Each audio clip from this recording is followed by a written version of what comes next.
Hello. Hey. So, say I am a young person and I want to make games. How would you advise me to start? Well, I would start with understanding the core concepts first of programming, such as variables, switches, conditional statements, fork statements, stuff like that. Because regardless if you're making a game or a application, you're going to have to deal with these variables. I wouldn't read a book on programming. I wouldn't read a C++ book, even though I did when I was in junior high. That looks so fun. I was this big. Well, the reason why I wouldn't is because they teach you the syntax in programming. What syntax? Like the semicolons and how to word out a formula in each particular language. But what you want to learn first is what are the formulas? How would you describe something in a programming language? That makes sense. Yeah. So that's what I would learn the core concepts first. You So know? how do I do that? I would use, this is how I started. I started with RPG Maker. Okay. And so RPG Maker has no programming involved, at least the older versions. And so you can literally press a button that says add variables, or if this happens, do this, like real buttons. You don't have to type out if, semicolon, and all that crazy stuff. So you really get to know your core concepts of programming that is in every game. Nice. So, yeah. So that's how I made my games first. I was using RPG Maker 2003.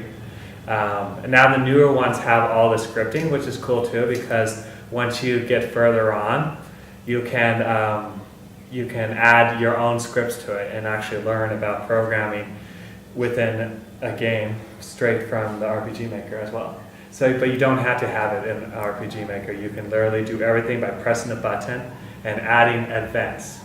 Okay. Does RPG Maker cost money? The 2003 is free. I think XP is free as well. RPG Maker XP. RPG Maker Ace is their new one. I think it's $60, but that also comes with, that's all programming stuff. So you don't need it. You can start off with 2003 and simple and just learn the core concepts of building your RPG game just by pressing buttons, and it's really nice. Okay. So. And then what if I know the basic concepts of like programming and stuff like that? Where would I go from there?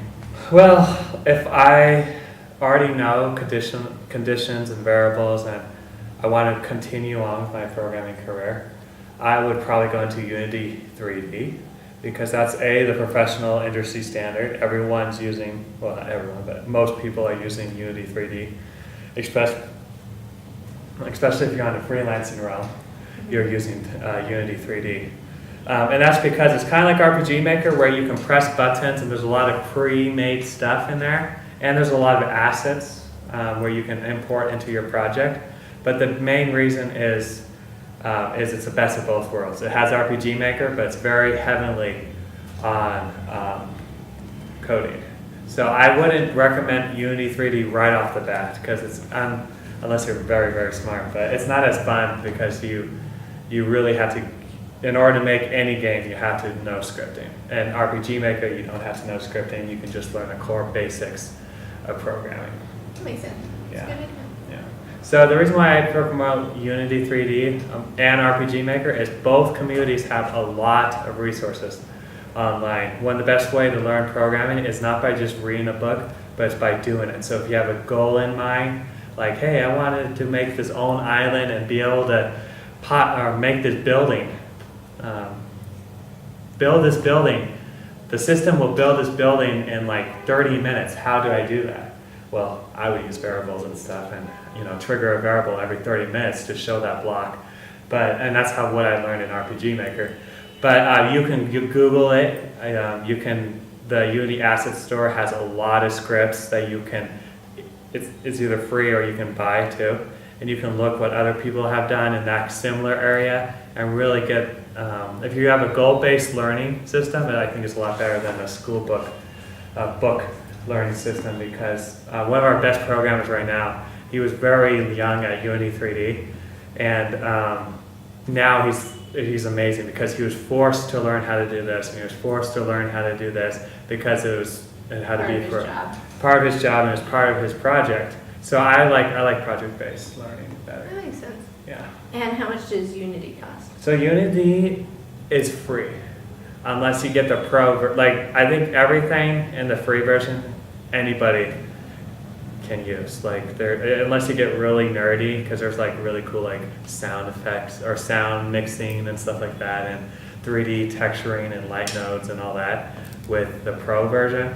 But I don't think you would need that at all. When you're learning it. When you're learning it, yeah. So if you work at it professionally like we do. Right, but even then we hardly use it. Supposed to Yeah. But even though we hardly use it, the pro, we hardly need it. The only time we need it is to remove the powered by Unity splash screen. Everything else we've custom scripted our own selves. So we really don't have to use all those other features within Unity. Okay. So, cool. Gotcha. All right.